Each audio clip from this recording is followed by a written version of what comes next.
Magandang araw po sa inyo, Sir Blair.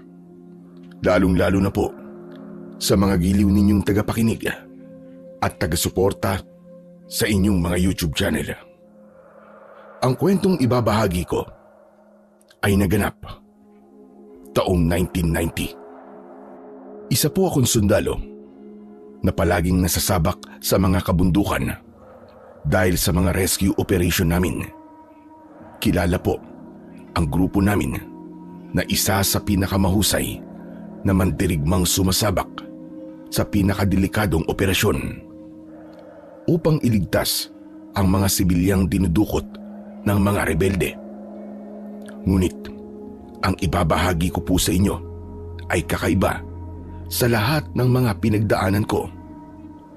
Napunta po kasi kami sa isang lugar na walang sino man ang nakakalabas kapag pumasok na roon. Doon na nga po nagsimula ang nakakakilabot kong karanasan. Mula sa kamay ng mga kakaibang nilalang na hindi ko po nakikita sa buong buhay ko. Upang lubusan niyo pong maunawaan, sisimulan ko po ang kwento sa isang operation namin sa baryo ng Dalakitnon, kung saan yun ang naging dahilan kung bakit kami ipinadala sa pinakadelikadong misyon na yun. Kilalanin niyo na lamang po ako sa pangalang Elmo. At ito ang aking kwento. Sir, positive. Dito nga nagkukuta si Commander Tarog. Okay men, get ready. Sikapin yung di masaktan ng mga biyag. Sabay-sabay na sumagot sa akin ang mga tauhan ko. Itinaas ko ang kamay ko bilang hudyat ng paglusob. Hinati ko sa 2 pangkat ang mga tauhan ko at ang isa ay para kay First Lieutenant Max Aguilar. Sila ang in charge sa kaligtasan ng mga biyag at kami naman ang bantay sa mga rebeldeng gumagala sa paligid ng kuta. Dala ko nun ang aking M16 at maingat na binabaybay ang kabilang direksyon sa mismong target point namin upang masakote ang mga rebelde. Napapalibutan ito ng mga nagtataasang puno ng nyog, kaya mahirap para sa amin ang lumapit dahil madaling mapapansin ang presensya namin. Nang masigurado naming walang bantay sa itaas ng puno, nakabaluktot kaming naglakad papasok sa kuta. Naghiwa-hiwalay kami at 2 alagad ko lang ang natira sa tabi ko. Maya-maya pa ay nakita kong lumabas mula sa kubo ang pangkat ni Max at isinenyas nito sa akin na ayos na ang lahat. Kasabay ng pagkakaligtas ni Max sa mga biyag at nadala ang mga to sa ligtas na lugar, doon na kami nagsimulang umatake at nagpaputok ng baril. Agad na gumanti ang mga kalaban, kaya nakipagsabayan na rin kami. Tumagal halos ng 1 oras ang pakikipagpalitan namin ng putok ng baril. Marami ang nasugatan sa pangkat namin, ngunit naubos ko naman ang mga tauhan ni Commander Tarog. Hanggang sa siya na lamang ang natira. Hindi ko naman inaasahang nasa likod ko pala si Commander Tarog at balak niyang agawan ako ng armas. Tinamaan niya ako ng suntok sa muka, pero agad din akong nakabawi at malakas ko siyang sinipa sa dibdib.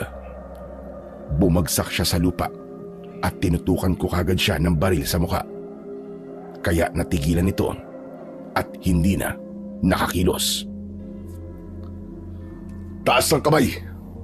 Kung ayaw mong butasin ko ng bala ang mukha mo! Itinaas nito ang kanyang 2 kamay, ngunit may kasamang ngiti na tila ba ng aasar. Sinabi nitong ang mga scout ranger daw na kagaya ko ay walang panama sa kanilang commander na si Aguila. Kaya pakawalan ko na raw siya kung ayaw ko raw na maubos ang mga tauhan ko. Dahil doon, mas lalo kong idinikit ang dulo ng baril ko sa pisngi niya. Kaya napasigaw ito dahil sa init. Matagal ko nang naririnig ang pangalan ng commander ninyo. Pero nasan siya ngayon para iligtas ka? Sige, tumayo ka na dyan. Sir, secure na po ang area. Okay men, let's go! Kahit nahuli na namin si Commander Tarog, nagwawala pa rin ito at walang tigil sa pagbabanta sa buhay namin. Humanda raw kami sa commander niya. Dahil naiingayan ako sa kanya, itinutok ko ang baril sa ulo niya. Kapag hindi ka tumigil, makakarating ka sa kampo namin ng isang malamig ng bangkay. Naiintindihan mo ba yon? Sir, kalma lang po. Ibaba niyo na po ang baril niyo. Saka ko ibinaba ang baril ko. Kilala ko ni Max. Kapag umiinit ang ulo ko, talagang may kinakalagyan sa akin ang nahuhuli naming rebelde. Naalala ko kasi ang ginawa nila sa una kong mga tauhan, kung saan pinahirapan nila ang mga ito bago pinatay. Samantalang kami, kapag nakakahuli kami ng mga pinuno ng rebelde, maingat naming isinusurrender sa pamahalaan. Pagkatapos ng misyon naming yun, ay pinagbakasyon muna kami ni Major Lazaro. Ngunit pagkalipas ng 1 linggo, ipinatawag niya ulit kami sa opisina nito dahil may urgent mission daw ang grupo namin. Kasalukuyang kaming nakaupo sa harap ng mahabang lamesa habang nagsasalita si Major Lazaro. Bago yun, gusto ko munang batiin ka, Captain Elmo Garcia, sa pagtupad mo ng iyong tungkulin.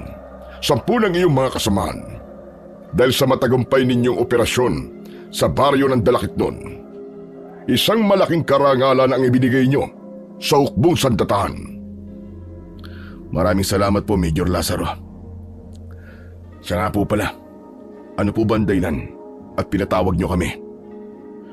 Dahil gusto kong ikaw ang humawak ng misyon na ito. Pag-aralan mo mabuti ang detalye sa papel na ito para sa iyong misyon, 10 ng iyong mga kasama. Batay po sa pagkakabasa ko sa mga detalyeng narito, sir, talamak ang patayan sa lugar na to. Dahil sa mga kilusang nagsasamantala sa kahinaan ng mga mahihirap. Meron din mga residente na mas piniling lumikas dahil natatakot sila sa mga rebelde. Tsaka nakalagay din po rito ang kanilang masamang gawaing taliwas sa kanilang mga ipinaglalaban. Tama ka dyan, Kapitan. Malaki ang pressure sa taas at humihilig sila na imbestigahan natin ang bayan ng Aragon. Ayon sa ating informante, may gubat daw doon na kinatatakutang pasukin ng mga tao. Nakumpirma din namin na doon din nawala si Colonel Sandoval. This is a top priority mission. Get Colonel Sandoval at all cost. Naiintindihan mo ba? Yes, sir. Sir, sino raw po ang namumunong commander sa bayan ng Aragon? Isang ex-Captain Army na si Commander Aguila. Naging awol siya at pinamunuan ng mga rebeldeng kumukuha sa pagkabuhay ng mga sibilyan. Masyado siyang malupit at pinapatayan lahat ng mga taong humahadlang sa kanya. Kung hindi po ako nagkakamali, siya rin po ang commander na nagpabagsak sa mga kampo natin sa iba't ibang lugar dito po sa lungsod.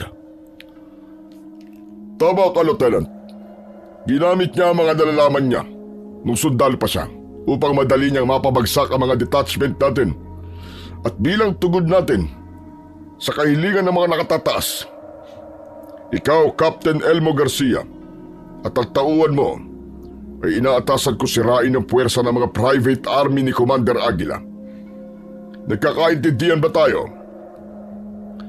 Yes, sir. Sir, paano naman po yung coordination dito?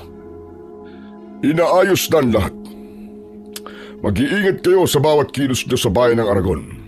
Dahil ang mismong mga residenteng nakatira doon ang siyang ginagamit ni Commander Aguila bilang espiya niya. Mahalaga rin pag-aralan ninyong mabuti ang mapa at detalye sa mga papel na hawak ninyo. Tinignan namin isa-isa ang mga papel na nasa kamay namin.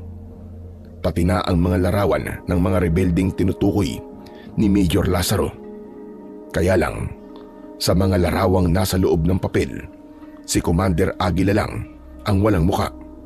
Kaya naman, napatingin ako sa gawi ni Major Lazaro. Maaaring nagtataka kayo dahil sa lahat ng mga taong nasa larawan, ang commander lang nila ang walang muka. Yun ay dahil wala pang nakakakita sa totoo niyang itsura. Hindi kagaya ng mga tauhan niya na pabalik-balik sa palengke para manguleksyon ng lagay para sa kilusan nila. Sir, baka naman po sinadyang hindi ilagay ang mukha ni Commander Aguila dito dahil natatakot ang mga residente na ituro ang pinunong yun. Maaaring tama ka, Lieutenant. Palagi na po naming naririnig ang pangalan ni Commander Aguila, kaya imposible pong wala pang nakakakita sa mukha niya. Sa tingin ko po, malakas ang taong nasa likod niya, kaya malakas ang loob niyang banggain ang gobyerno. Hindi lang malakas, kundi malupit din pinuno. Bueno, hangad ko ang tagumpay ng operasyon ninyo. Salamat po, sir. Okay. Good luck, men. Salamat po. Nang lumabas kami ng opisinang yon, alam naming nasa hukay na kagad ang isa naming paa. Kanya-kanyang paalam sa mga pamilya. Ako naman sa mga magulang kong may sakit. Kahit nasa barracks na kami, ang mission pa rin namin ang pinag-uusapan namin. Sir, anong iniisip nyo? Ang mission natin ang iniisip ko. Naging palaisipan kasi sa akin kung bakit marami ang nawawalang sundalo sa lugar na yon.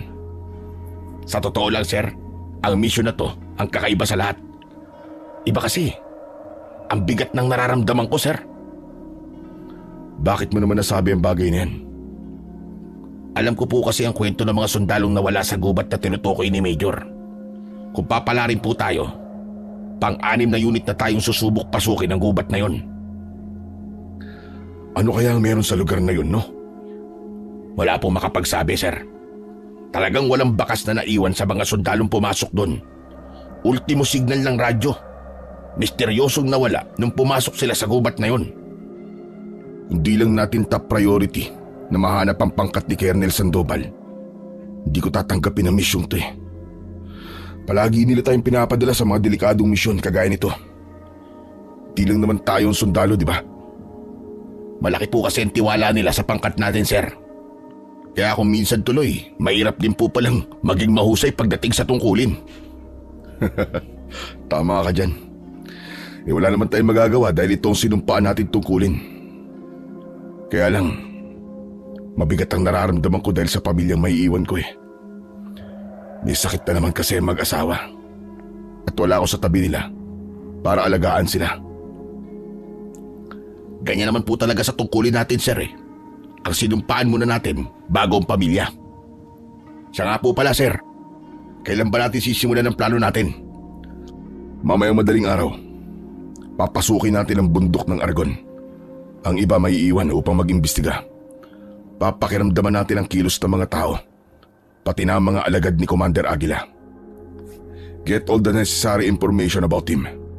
Iwasan nating masangkot sa anumang kaguluhan.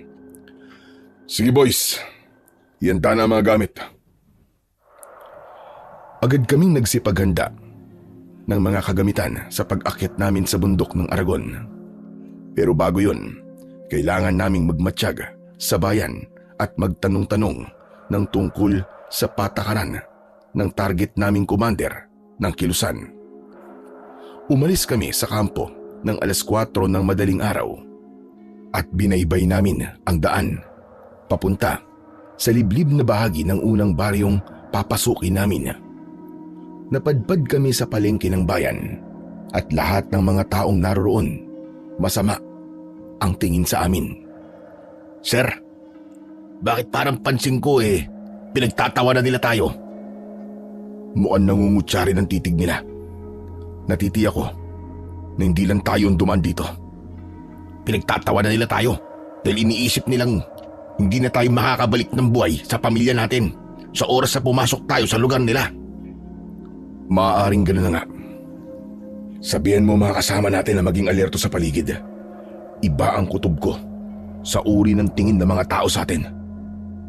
Sinabihan ko na po sa pamamagitan ng senya, sir. At maglakad lamang sila ng diretso para maiwasan ang pagpukaw sa atensyon ng mga tao. Okay, bilisan na natin maglakad. Ibinaling na lamang namin ang atensyon namin sa paglalakad. Pinasok namin ang makapal na bahagi ng kakahuyan papunta sa bundok ng Aragon. Ilang oras din kaming naglakad.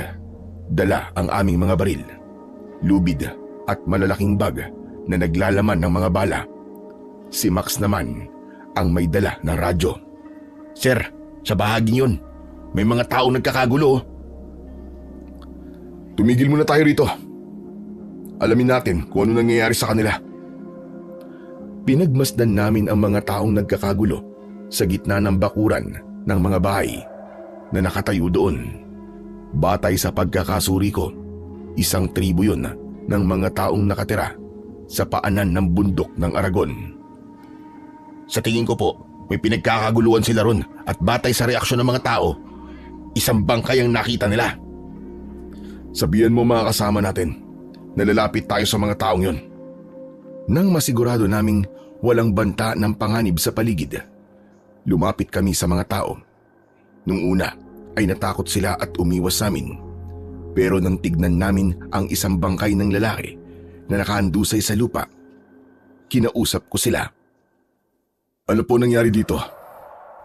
Ang sumagot sa tanong ko ay isang matandang lalaki na may hawak na tungkod na gawa sa kahoy.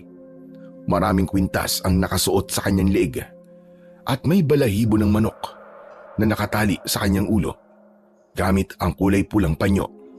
Sa tingin ko ay siya ang pinuno sa tribong yon. Pagkaraniwan na yan dito. Kaya wala kayong dapat alalahanin sa amin. Makakaalis na kayo. Ayaw naming madamay sa gulong dala nyo. Hindi po kayong inaalala ko, Tatang, kundi ang bangkay ng taong to. Nakauniforme po siya ng kagaya namin. Sino po may gawa nito sa kanya? Wala kaming alam sa nangyari sa kanya. Ginagawa lamang tapunan ng bangkay ang lugar namin. Alam ko po na natatakot lamang kayo sa taong nasa likod ng pagkamatay ng kasamaan namin. Kaya wala sa inyo ang nagsasalita ng tungkol sa nangyayari dito, tama ba? Sir, mukhang sinunog ang katawan ng biktima at sinadyang sirain ang muka para hindi makilala. Kung ako lang ang masusunod, ang gusto ko umalis na kayo at bumalik sa kampo ninyo dahil sigurado mapapahamak lamang kayo rito. Ano pong ibig niyo sabihin, Lolo? Hindi niyo alam ang pinapasok niyo, kaya huwag kayong magtanong. Sir, mukhang tinatakot lamang tayo na matandang to ah. Pansin ko nga eh. Tatang, pasensya na po. Pero hindi po ako natatakot sa sinasabi niyo. Wala akong magagawa. Ganyan din ang sagot sa akin ng pangkat na nauna sa inyo. Ngunit hanggang ngayon, wala nang nakabalik sa kanila. Alam ko kung saan kayo papunta. Pupunta kayo sa gubat ng Aragon, tama ba? Tama po kayo, pero walang mangyayaring masama sa amin doon. Sigurado kami. Kaya ang mabuti pa, sabihin nyo na ang mga nalalaman nyo sa mga nangyayari dito. Bago nyo isipin ang iba, unahin nyo munang alalahanin ang mga sarili nyo. Dahil kung hindi kayo maniniwala sa sinasabi ko, huwag nyo na akong kakausapin. Nagkatinginan kami ni Max. Kinabahan ako, ngunit hindi ako nagpahalata.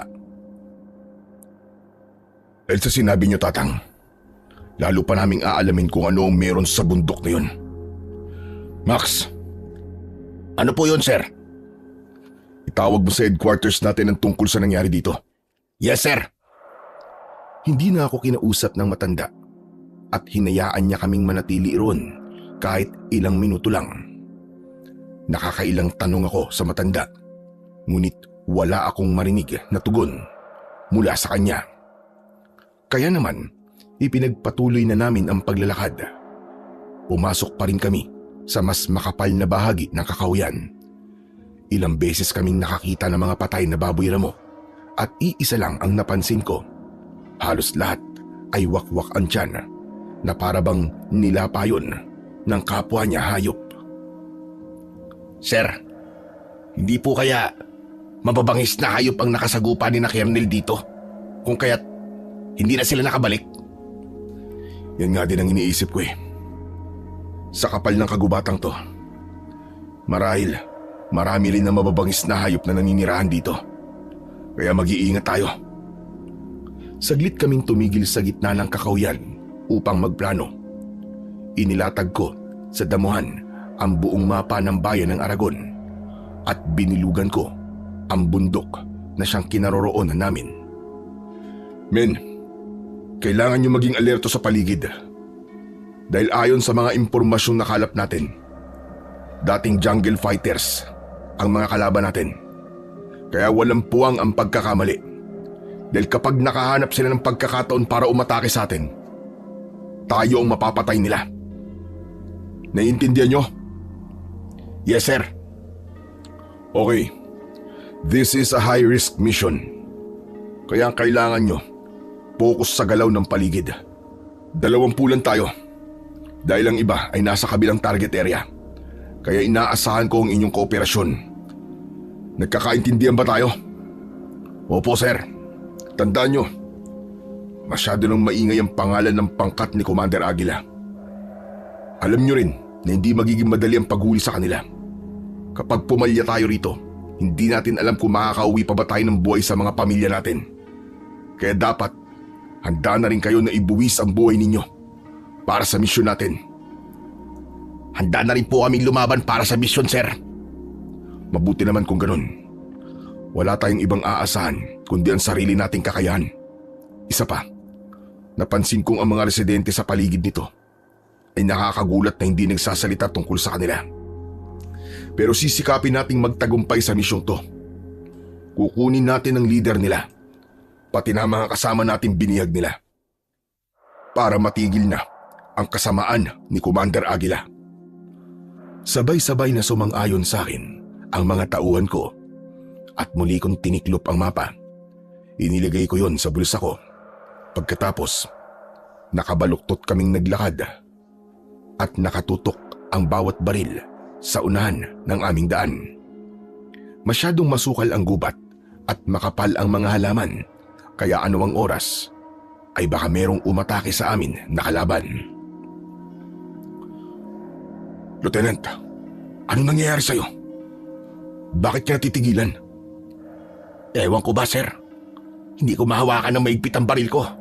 Hindi ako mapakali. Parang kinakabahan ako. Ngayon lang nangyari sa akin to. Focus ka lang sa misyon. Itabi mo muna ang lahat ng alalahanin mo.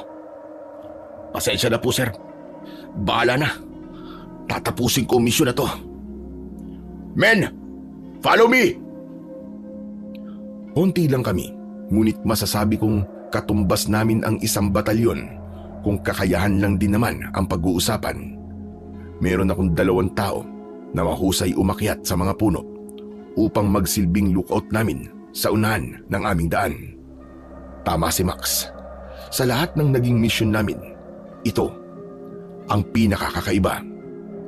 Pagkalipas ng ilang oras na paglalakad, inabutan na kami ng dilim sa kakahuyan. Sa taas ng mga punong naroroon, natitiyak kong nasa pusod na kami ng kagubatan.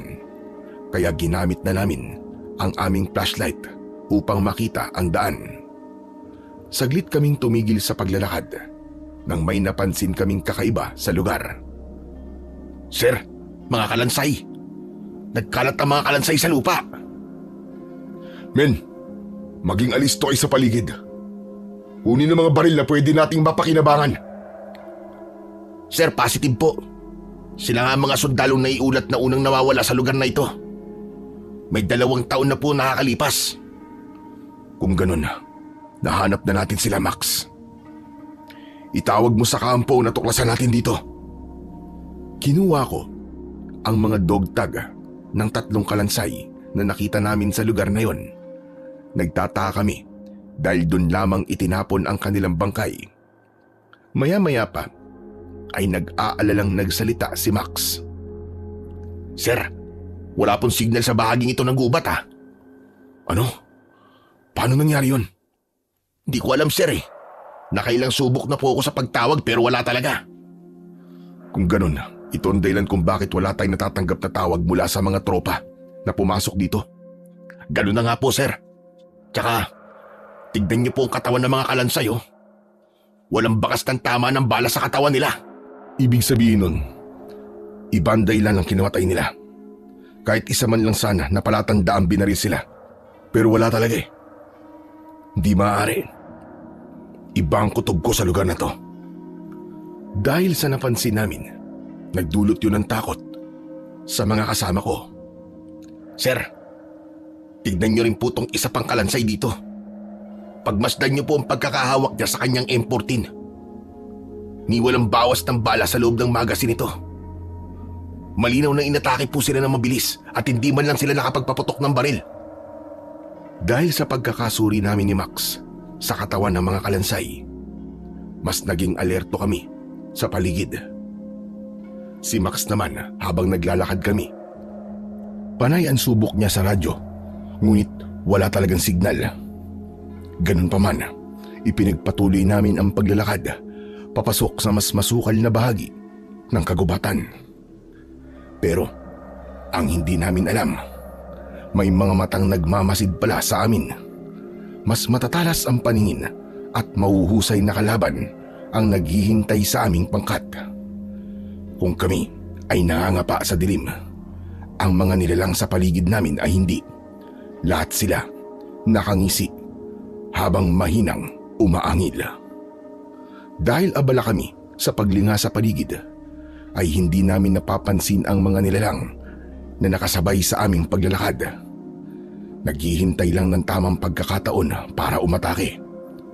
Hanggang sa naramdaman ko ang kanilang presensya, kaya saglit akong tumigil sa paglalakad. Grabe! Gubat pa ba to? Kahit hayop matatakot na sumuot dito eh. Huwag ka maingay, Max. Sir, bakit po? Nararamdaman kong may mga nakatingin sa atin. Tumingin ako sa mga kasama ko, kaya sa pamamagitan ng senyas ko, nagtago sila sa mga halaman at pinakiramdaman namin ang paligid. Kaming dalawa naman ni Max ay dumapa sa damuhan habang nakatutok ang aming baril sa unahan. Diyos ko, may naririnig nga ako, sir. Isang huni na para bang galit na kabayo. Kahit mahina, alam ko nasa paligid lamang natin sila. Sinusundan lang nila tayo. At anumang oras ay aatake sila sa atin. Men, anong status dyan sa kabilang area? Sumagot naman si Alvarado, ang isa sa aming mga kasama, at wala naman daw silang napapansing kakaiba sa paligid. Nang pumagitna ang katahimikan, biglang may nagpaputok ng baril sa kabilang direksyon, kaya doon natuon ang aming atensyon. Alvaro, tignan mo kung ano nangyari sa bandaron. Sumagot ang lalaki at mabilis na nagtungo sa kinaroroonan ng ingay. Ngunit maging ito ay narinig naming sumigaw din. Mabilis kaming tumayo para puntahan ang pinagmumulan ng ingay. Ngunit nagulat kami sa aming nadatnan.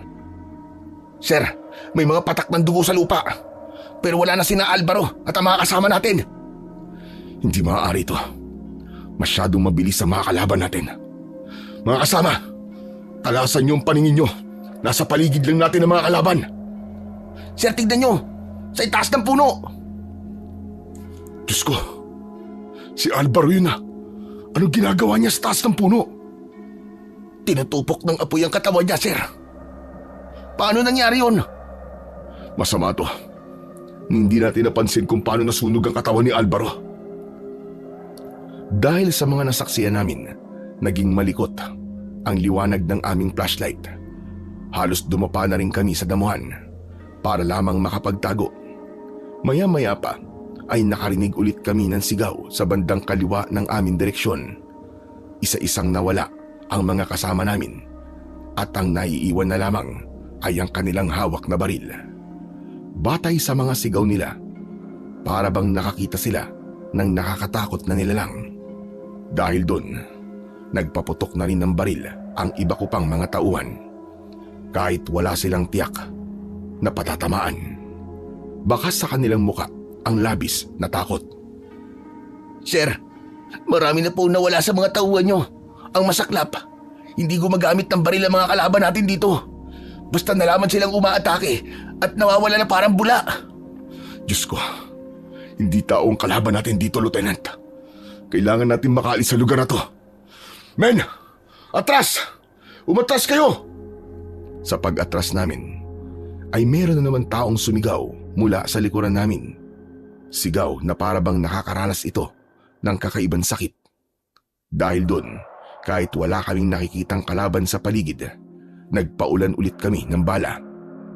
Takot na ang umiral sa amin dahil sa kakaibang presensya ng mga nilalang na umaatake sa amin. Maya-maya pa ay bigla kaming natigilan nang tumambad sa paningin namin ang kakaibang mga nilalang na ngayon lang namin nakita sa buong buhay namin.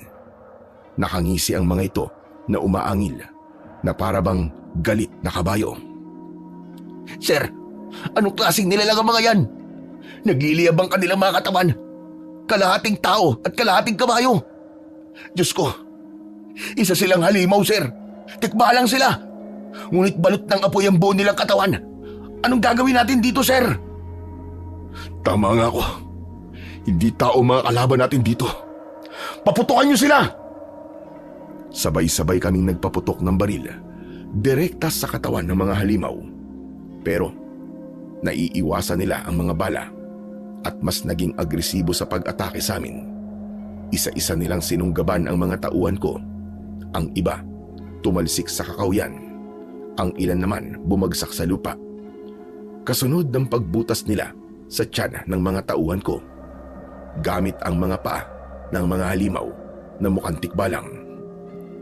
Kapag tinatamaan naman sila ng bala ng baril, mas lalo lamang lumalakas ang apoy na nakabalot sa kanilang katawan. Natalo ng liwanag nila ang hawak naming flashlight. Doon na nga kami nagkagulo dahil sa labis na takot. Sir, tignan niyo po.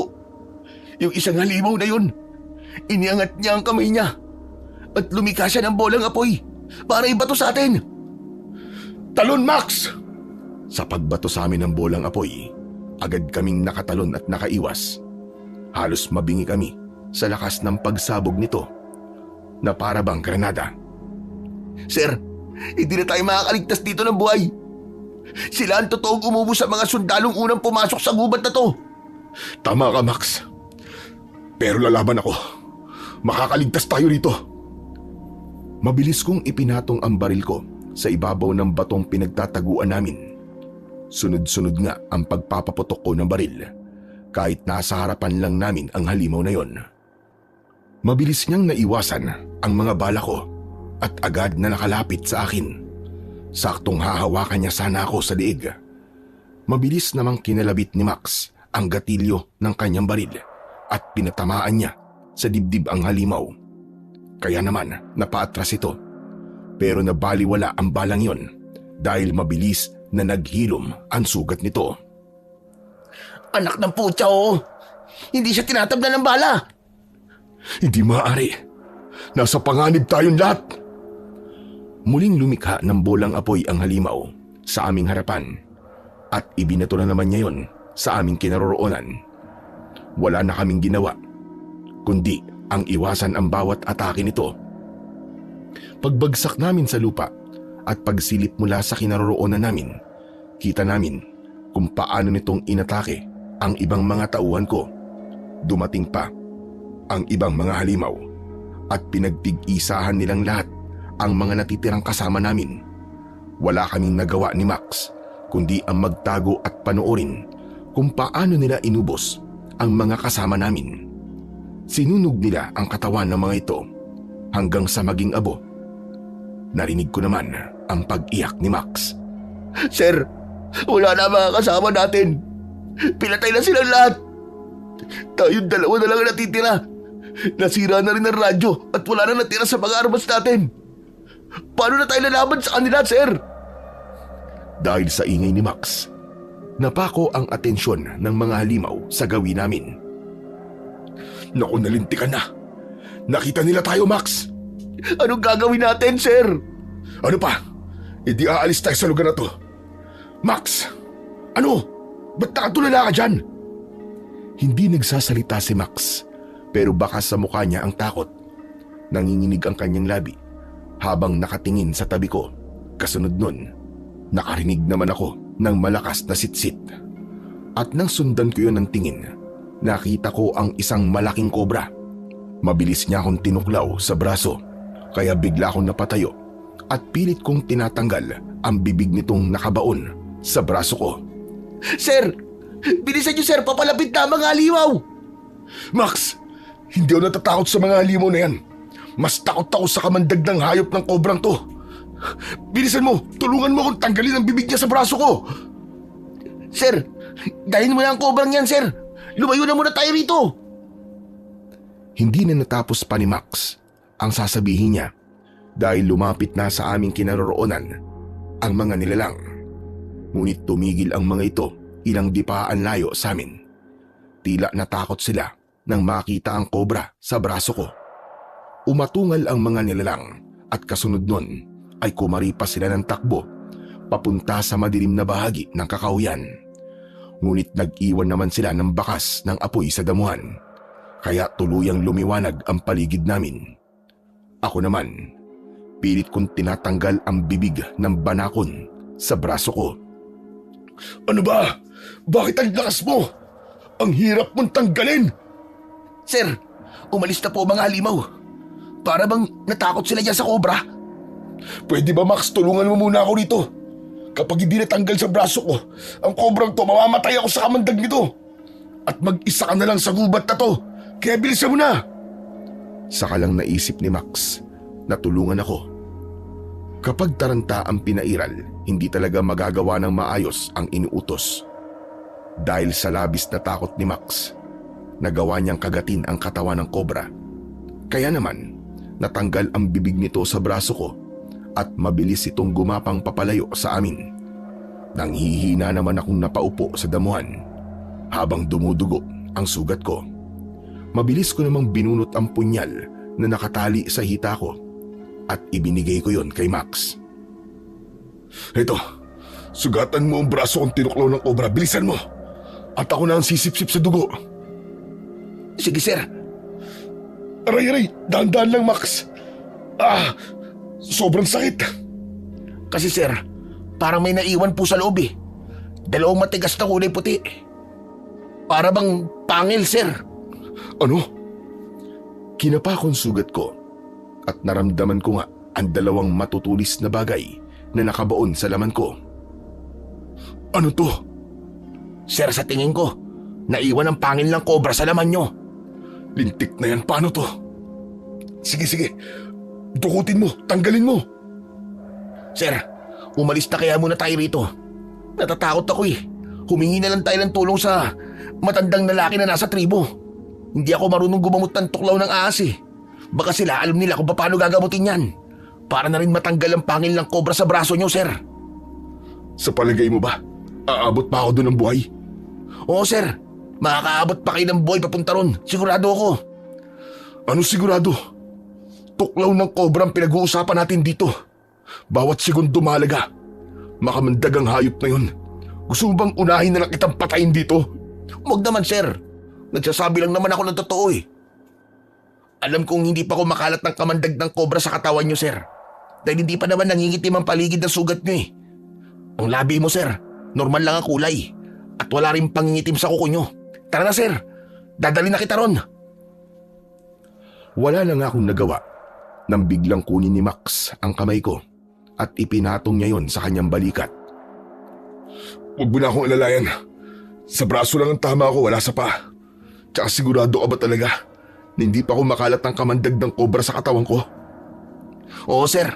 Magtiwala kayo sa akin. Kaya tara na. Habang wala pa ang mga halimaw. Ay, siya nga po pala. Ito ang punyal nyo. Doon na lamang natin tatanggalin ang pangil na nakabaon sa braso nyo.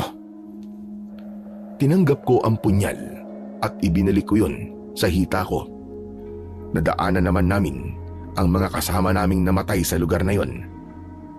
Dahil naman sa tuklaw ng kobra sa braso ko, kinailangan naming umalis at iwan muna sila sa lugar na yon. Ang tanging nadala lamang namin ay ang baril na nakasukbit sa aming balikat, habang hawak ang nag-iisa naming flashlight na siyang tanglaw namin sa daan. Pero habang naglalakad kami, nakakaramdam na ako ng panlalabo ng aking paningin. Ngunit pinilit kong magpakatatag. Kaya lang, nasusuka at naglalaway na ako ng mga oras na yon. Bakit ganito? Nangihilo ko't nangihina. Sir, ano nangyayari sa inyo? Sabi mo walang kamandag. Pero nararamdaman kong nangihina ako at nanlalabo na ang paningin ko. Bumibilis din ang tibok ng puso ko. Kung ganun, sir, kailangan na po natin magmadali. Baka mabagal lang ang pagkalat ng kamandag. Kaya walang lumilitaw na sintomas sa balat nyo. Akmang hahawakan ako ni Max nang bigla itong napatras at titig na titig sa mga mata ko. Sir, ang mga mata nyo. Ano ang mga mata ko? Ano nakikita mo? Sir, nagbago po ng kulay. Naging dilaw na para bang mata ng ahas. At kumikislap pa, sir. Max, ayoko ng ganyang biro ah. Wala sa lugar ang pagbibiro mo. Hindi, sir. Nagbago talaga ang kulay ng mga mata nyo. Maniwala kayo. Anak naman ng putyaw. Tigilan mo ako. Wala akong panahon sa kalokohan mo. Sige na. Umalis na tayo sa lugar na to. Pilit kong binaliwala ang mga sinabi ni Max dahil wala akong ibang hangad noon kundi ang makaalis sa lugar na yon.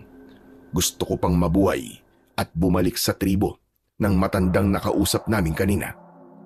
Malakas ang kutob ko na may alam siya tungkol sa mga nilalang na umatake sa amin at kung bakit may mga ganong uri ng halimaw na nagliliyab ang katawan. Max, hindi ko na talaga kaya, Max. Sir, tiisin nyo. Malapit na tayo. Sobrang hapdi ng sugat ko. Tapos ang init ng pakiramdam ko. Tumigil na muna tayo rito. Pagod na ako. Hindi pa tayo maaaring tumigil dito, sir. Malakas ang kutob kung nasa paligid pa rin natin ang mga umatake sa ating kanina. Teka, sir, bumalik na sa dating itsura ng mga mata nyo. Dahil namamalik mata ka lang kanina, Max. Hindi totoong nagbago ang kulay ng mga mata ko. Sige na. Kakayanin ko pang maglakad. Pagkalipas ng ilang oras na paglalakad, narating namin ang tribo. Napansin naming tahimik ang paligid na para bang walang tao sa lugar na yon. Sarado ang lahat ng mga pinto at bintana ng mga bahay. Wala ring nakabukas na ilaw sa loob ng mga kubo. Nagmistulang malawak na kadiliman ang tribong yon. Anging ang malamlam na liwanag lang ng aming flashlight ang nagsisilbi naming tanglaw sa kinaroroonan namin. Anong nangyari dito, sir? Saan tayo hihingi ng tulong? Sa mga taga rito, alam ko nasa loob lamang sila ng bahay nila. Sige na, tawagin mo sila. Tao po! Sino pa ang gising sa inyo? Tulungan nyo kami! May tama ang kasama ko! Tulungan nyo kami! Kahit isang bahay ay walang nagbukas ng pintuan at kapansin-pansin ang labas ng kanilang mga pintuan. May mga tanda na may lingwaing nakasulat na hindi ko naman maintindihan. Ang nakapagtataka, kagaya ito ng marka sa dibdib ko. Pero kulay pula ang tintang gamit nila kumpara sa marka ko na kulay itim. Hala, totoo nga. Ganyan na ganyan ang itsura ng markang nasa dibdib nyo, sir. Ano kaya ang ibig sabihin nito? Ewan ko, sir. Pero sa tingin ko, may nangyayaring kakaiba sa lugar na to na hindi alam ng gobyerno. Ngunit hindi yun ang mahalaga. Kailangan po natin makahingi ng tulong sa kanila. Max, wala talagang magbukas ng pinto para sa atin ah. Sir, isa na lang po ang naiisip kong paraan. Dahil determinado na kaming makahingi ng tulong sa mga tao. Wala nang ibang naisip na paraan si Max, kundi ang magpaputok ng baril. Umalingaw-ngaw ang ingay nito sa katahimikan ng gabi. Dahil dun, nagising ang mga tao. Nagkagulo sila at may isang bahay ang nagbukas ng ilaw. Sir, Nagising natin silang lahat. Sira ulo ka talaga, Max. Natural na magigising sila. Magpaputok ka ba naman ng baril eh? Aray, talagang napakasakit na ng sugat ko sa braso. Aalalayan na kitang maglakad, sir. Anong ginagawa niyo rito? Sabay kaming napalingon ni Max. Sa pinagbulan ng boses, nakita namin ang matandang lalaki na nakatayo sa unahan ng mga katribo nito. Tulungan niyo kami. Tinuklaw ng kobra kasama ko. Kobra baka mo? Aba, napaka-imposible naman yatang buhay pa siya hanggang ngayon. Kaya nga po kailangan namin ng tulong niyo. May oras pa para magamot siya. Tulungan niyo po kami, nakikiusap po ako. Hala, sige. Sumunod kayo sa akin. Nagsitabihan ang mga tao nang dumaan kami. Sumunod kami sa matanda at pumasok kami sa bahay nito. Yun lang ang nag-iisang bahay na may nakabukas na gasera. Madalas kaming binubulabog rito ng mga nilalang na naglalaro ng apoy. Kaya walang ni isang bahay rito nagsisindi ng ilaw kapag ganitong oras ng gabi. Ngunit dahil kailangan yung tulong ko, tatalasan ko na lang ang aking pakiramdam sa paligid. Sige na, iupo mo ang kasama mo sa bangko at titignan ko ang sugat niya. Salamat po. Pilo ang pangalan ko. Ang tawag nila sa akin dito ay Lolo Pilo. Ako naman si Captain Elmo Garcia. At siya naman, si First Lieutenant Max Aguilar. Mga Scout Ranger kami. Pasensya na po kayo dahil kinailangan namin ng tulong nyo at binulabog namin ang pananahimik nyo. Ayos lang yun. Tsaka huwag kayo mag-alala. Ligtas kayo rito. Hindi rin kayo nagkamali ng taong nilapitan. Dahil isa kong albularyong mananambal. Ang albularyong mananambal ay gumagamot ng taong natutuklaw ng ahas o nakakagat ng makamandag na hayop. Gamit ang mutya nila at mga halamang gamot ay kaya nilang lunasan ang mga sakit na dulot ng hayop. Matatanggal niyo pa po ba ang kamandag ng kobra sa sugat ni sir? Oo naman. Sandali lang. At ididikit ko sa balat niya ang batong tambal na ito upang malaman kung may kamandag ang sugat niya o wala. Tambal po palang tawag sa batong yan. Teka, nauhulog po ang bato at hindi dumidikit sa balat ko. Ibig sabihin nun walang kamandag. Paanong nangyari yun? Sigurado ka bang kobra talagang nakatuklaw sa'yo? Opo, nakita namin dalawa ni Max eh. Lolo, ang totoo nga niyan. Naiwan ang pangil ng kobra sa loob ng sugat niya. Totoo po ang sinabi ni Max. Sobrang sakit nga po ng sugat ko dahil sa naiwang pangil ng kobra sa laman ko. Teka, nakakapako nga ang sugat mo. Ang dalawang matutulis na bagay sa loob ng laman mo. Yan nga po ang tinutukoy namin, Lolo Pino. Diyos ko! Tinaniman ka! Ano po? Anong ibig niyo sabihin? Tinaniman ka ng mutya ng makamandag na pangil ng kobra. Isa itong pambihirang kapangyarihan na ngayon ko lang nasaksihan. Teka, hindi ko po kayo maintindihan eh. May dahilan kung bakit hindi ka namatay sa kamandag ng kobra. Dahil ikaw ang pinili ng ahas bilang bagong tagapangalaga sa mutya niya. Teka, kung totoo po may mutya ng kobra si Kapitan, nangangahulugan pong siya rin ang tatapat sa mga nilalang na umatake sa amin kanina? Umatake? Anong ibig mo sabihin? Ang totoo po, kaming dalawa lang ni Max ang nakaligtas mula sa mga nilalang na umatake sa amin. Mabuti na lang at natakot sila sa kobrang tumuklaw sa akin. Mabuti nga at nakaligtas pa kayo. Alam ko na mangyayari to. Binalaan ko na kayo pero di kayo nakinig. Anong klase pong nilalang ang mga yun, Lolo Pilo? Ang tawag namin sa kanila ay mga binanginan. Binanginan? Ano pong uri sila ng nilalang? Sila ang mga uri ng tikbalang na may dugong engkanto. Takot ang mga tao sa kanila, kaya mas pinipili naming manirahan dito sa kapatagan kaysa mamundok. Nakita po namin ang itsura nila. Nababalutan po ng apoy ang buo nilang katawan. Kakaiba talaga at nakakakilabot ang anyo nila. Dahil nga may kapangyarihan silang pagalawin ng apoy at bumuo ng sandata sa pamamagitan nito. Sila rin ang dahilan kung bakit hindi kami nagsisindi ng ilaw tuwing gabi. Pero bakit sila nasa gubat? Binabantayan nila ang bundok ng Aragon na kanilang tirahan. Nagiiwan din sila ng apoy sa bawat bakas ng kanilang mga paa.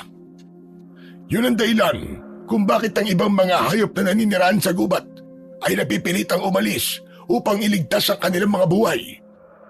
Kaya ang pagkakaroon mo ng mutya ay isang biyaya para sa aming lahat. Paano po ito magiging biyaya? Sobrang sakit nga po ng braso ko at ang hirap pong igalaw. Sa una lang yan. Dahil sa pagkakaroon mo ng mutya, magbabago ang lahat ng kakayahan mo. Magagawa mo ng sabayan ang takbo ng mga binanginan kahit gaano pa sila kabilis. Di po ako makapaniwala sa mga naririnig ko mula sa inyo. Tsaka Lolo Pilo, napansin ko po nagbago ang kulay ng mga mata niya kanina. Dahil nga umepekto kagad sa kanya ang kapangyarihan ng mutya ng makamandag na pangil ng kobra. Sino po ba talaga kayo? At paano niyo po nalaman ang tungkol sa bagay na to? Tulad na sinabi ko, ako ang mananambal na nagmula pa sa lahi ng mga babaylan at albularyo. Kaya alam ko ang lahat ng mga nangyayari sa paligid ko. Wala lang kaming magawa para labanan ng mga aswang na binanginan, sapagkat hindi kami nagtataglay ng ganyang klase ng kapangyarihan. Teka.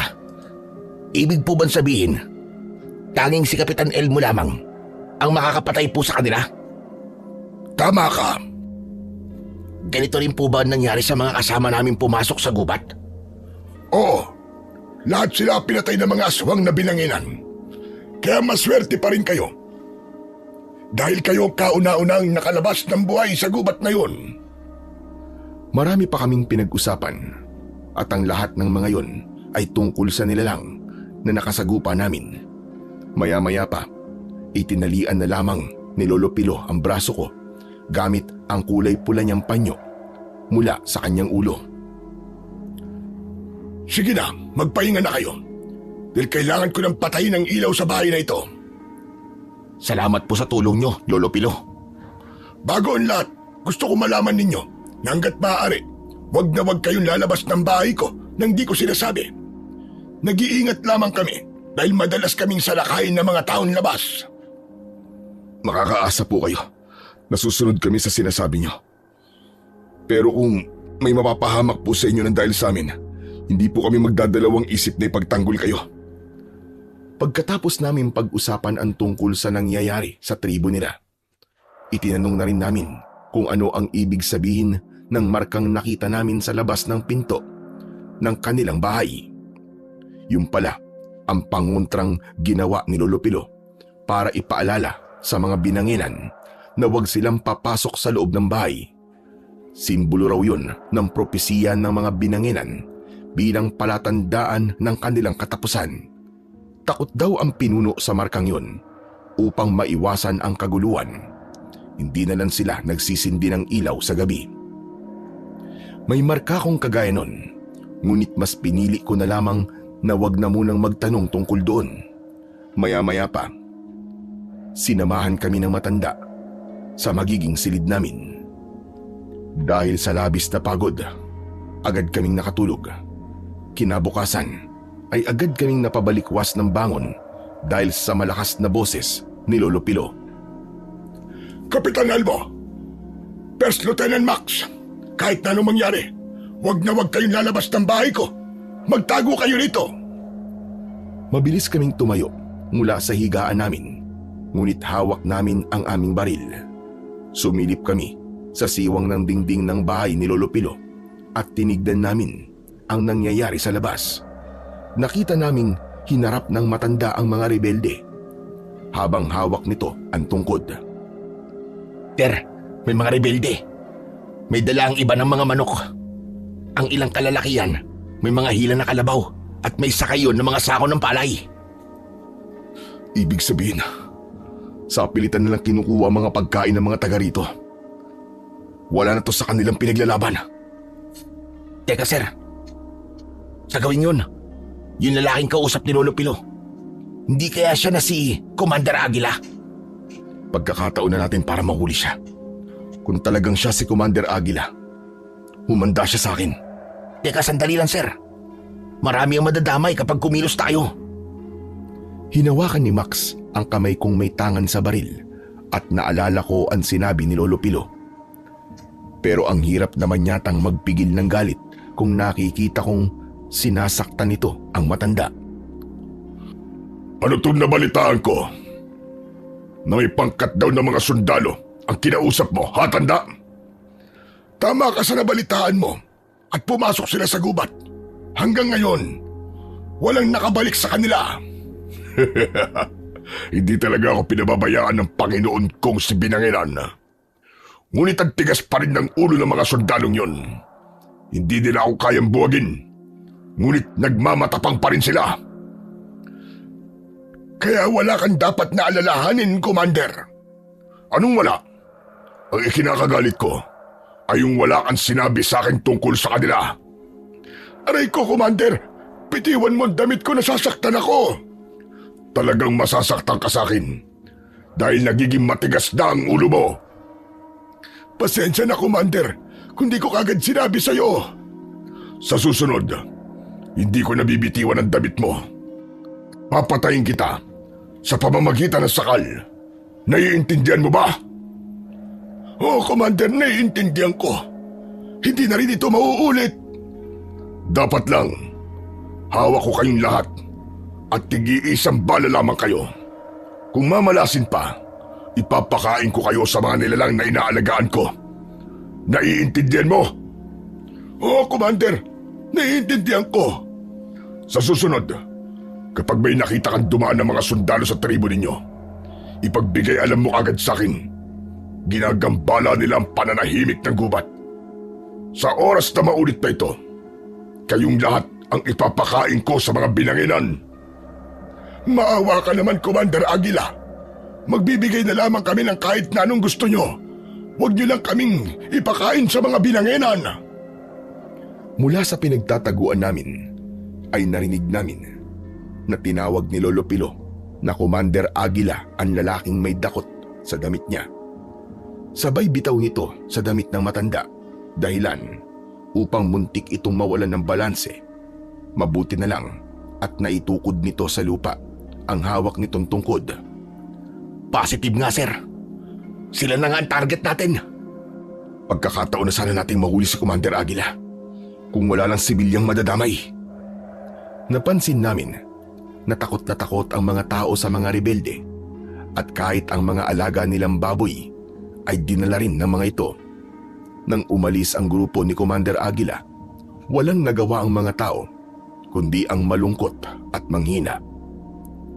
Mga kasama, patawarin niyo ako kung wala akong nagawa para ipagtanggol kayo.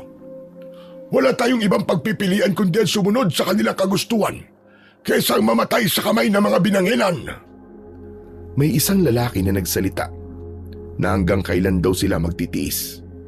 Kailan pa raw sila matututong lumaban kapag ba raw namatay na sila sa gutom. Sa bagay na yan, ay alam mo na ako anong sagot ko.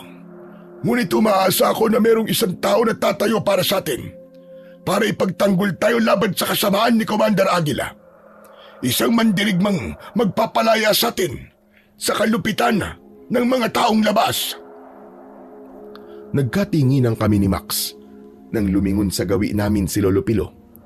Alam nitong narinig at nakita namin ang ginawa ni Commander Aguila sa kanila. Hinintay lang namin na makapasok ang matanda at malungkot itong naupo sa bangkong nasa harap namin. Ngayong nasaksihan nyo na ang paghihirap namin, anong masasabi mo, Kapitan Elmo? Wala po akong masabi dahil naiintindihan ko po kung bakit natatakot kayo sa kanila. Bukod pa ron, nalaman ko po na sila palang nag-aalaga sa mga Binanginan upang mapanatili ang kanilang puwersa. Tama ka, Kapitan. Ngayong alam ko nang nasa iyo ang mutyang kinatatakutan ng mga Binanginan, kakapalan ko ng mukha ko para humingi ng tulong sa inyo. Tungkulin po namin protektahan kayo laban sa mga masasamang taong yun. Kaya wag po kayo mag-alala. Tutulungan ko po kayo. Siya nga pala, kailangan ninyong lumipat ng ibang mapagtataguan. Dahil kapag nagkaroon ng inkwentro ang grupo ni Commander Aguila, basta na lang silang pupunta rito para magpagamot sa akin. Ayokong madatnan nila kayo rito. Pambihira.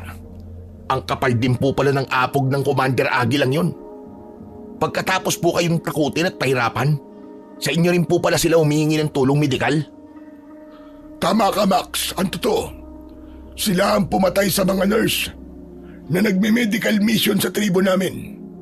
Inubos sila sa harap namin at tinakot kami na matutulad daw kami sa kanila kapag hindi ko sila ginamot. Nakuyom ko ang aking kamao nang marinig ko ang sinabing yon ni Lolo Pilo. Ang alam ko, may mga buhay pambiyag na minsan kong ginamot dito. Ano po sabi nyo? May ginamot kayong mga biyag? Nakilala niyo po ba sila? Kung hindi ako nagkakamali, mataas na opisyal siya. Parang narinig kong tinawag siya ni Commander Aguila na Colonel Sandoval. Nagkatinginan kami ni Max at nagkaroon ng pag-asang buhay pa nga si Colonel Sandoval. Sir, buhay pa nga si Colonel. Diyos ko, salamat naman kung ganun. Ibig sabihin, kilala niyo siya. Opo. Anong binabalak niyo ngayon? Ililigtas po namin si Colonel. Salamat po sa impormasyon niyo, Lolo Pilo. Walang anuman. Siya nga pala, habang nagpaplano kayo, sasamahan ko kayo sa kubo ko na matatagpuan malapit sa ilog. May mga sandata ako ron na makakatulong sa inyo sa paglusob. Maraming salamat po talaga sa tulong ninyo, Lolo Pilo. Tulad ng napag-usapan namin, sinamahan kami ng matanda papunta sa kinaroroonan ng kubo nito. Ilang oras lang ang nilakad namin bago kami nakarating doon at tumambad sa paningin namin ang maliit na kubong gawa sa kawayan at kugon. Agad kaming pumasok sa loob nun at nakita namin ang mga nakasabit sa dingding na iba't ibang klase ng armas, pati na ang iba't ibang uri ng mga patalim. Ngunit kakaibang sandata ang kinuha ni Lolo Pilo at iniabot niya sa akin. Nagtataka naman akong napatingin sa muka ng matanda. Lolo Pilo, bakit po itong sandatang ito ang ibinigay niyo sa akin? Gawa lamang po ito sa kahoy. Gawa nga lamang yan sa kahoy. Ngunit mas makapangyarihan yan sa lahat ng mga sandatang nakasabit sa dingding. Nagmula pa yan sa puno ng balete. Hindi ba't kadalasang ginagawan lagusan at tirahan ng mga engkanto ay ang puno ng balete? Opo. Kaya yan din ang gagamitin mo sandata laban sa mga aswang na binanginan. Galing pa yan sa isang mabagsik na albularyo na kinatatakutan nun ng mga masasamang nilalang. Na oras na magamit mo yan sa katawan nila, mag-iiwan yan ng malalim na sugat at hindi yun maghihilom. Parang napaka-imposible naman po nito, Lolo Pilo. Walang imposible sa mutya, Kapitan Elmo. Sa pamamagitan ng punyal na kahoy, malulusaw ang katawan ng mga binanginan at maglalaho ang kanilang kapangyarihan, pati na ang kanilang kakayahang bumuo ng bolang apoy. Makakaramdam din sila ng panghihina at sa ganyang paraan, madali mo na silang mapapatay. Kahit saan mo sila patamaan, may bisa ang punyal para patayin sila. Hindi ko po akalain na may silbi pala ang punyal na gawa sa kahoy ng balete. Bakit po ganito to kalakas? Dahil sagana yan sa orasyon na nagmula pa sa mga ninuno ko na mga pinakamahuhusay na albularyo at manunugis nung panahong yun. Ang astig naman po pala na sandata nyo. Pero, bakit po kayo? Bakit di nyo ginamit ang sandatang yan? Hindi ko talaga magagamit yan. Dahil tignan nyo naman, matanda na ako. At mahina na ang katawan ko. Kung gagamitin ko naman yan, wala ring silbi. Dahil wala akong mutya ng makamandag na pangil ng kobra. Tanging ang makakagamit lang sa punyal ay ang may nakatanim na mutya sa katawan. Kung ganun po, iingatan ko po ang sandatang ito. Sir, pagkakataon mo nang matalo ang mga aswang na binanginan. Ay teka, sandali lang po Lolo Pilo. Aling sandata naman ang para sa akin? Nakikita mo ba ang panang yon? Opo, yung katabi ng shotgun. Kunin mo. Bagay yan sa'yo. Para sa malayo ang pag-atake. Hindi ka makakahabol sa bilis ng mga binanginan. Kaya yan ang gagamitin mo para habulin ang kalaban. Ano naman po ang kakayahan ng pana ko, Lolo Pilo? Mababawasan ang lakas at bilis ng mga binanginan. Yun lang ang kakayahan ng pana. Ngunit malaking tulong yon upang hindi ka kagad masaktan. Paano naman po ang baril namin? Ang baril ninyo, walang silbi ang mga yan sa katawan ng mga binanginan. Yan ang dahilan kung bakit namatayan lahat ng mga sundalong pumasok sa gubat. Nakapagtataka naman po yun. Ang bala ng baril walang epekto sa kanila. Tama ka. Dahil may dugong engkanto ang mga aswang na binanginan, magiging dahilan pa ang mga baril upang pagkunan nila ng sandatang papatay sa inyo. Kaya nilang kontrolin ang apoy. Naiintindihan niyo ba ang ibig ko sabihin? Opo, malinaw na po sa amin ang lahat. Malinaw na kakaibang nilalang ang kalaban namin dito. Maraming salamat po sa inyo, Lolo Pilo, para sa mga impormasyong ibinigay niyo po sa amin. Pati na po sa sandatang to. Kung wala po kayo, baka hindi na rin namin alam kung ano ang gagawin namin. Pero kailangan niyo pa rin mag-ingat at magsanay para sa mga sandata ninyo. Tama po kayo. Kailangan namin ng pag-iensayo. Lalo na at nakita namin kung paano gumalaw ang mga binanginan.